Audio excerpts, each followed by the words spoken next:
Angus, Droughtmaster, Brahman.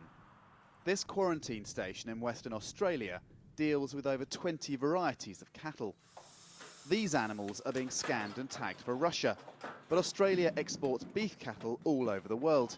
Each year, around 1 million animals are shipped live. It's an industry worth well over $1 billion.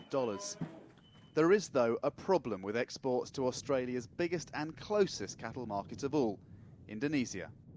There, the government wants to expand the domestic cattle industry by breeding cattle themselves and importing smaller animals they can fatten up.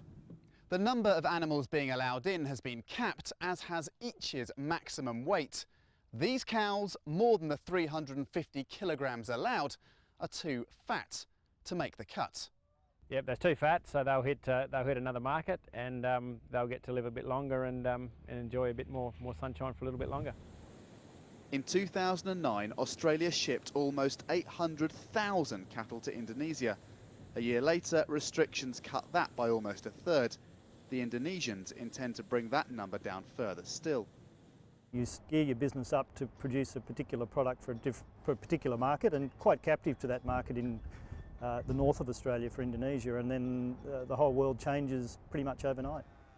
In some ways, though, Indonesia is simply one of many Asian countries copying Australian trade practices.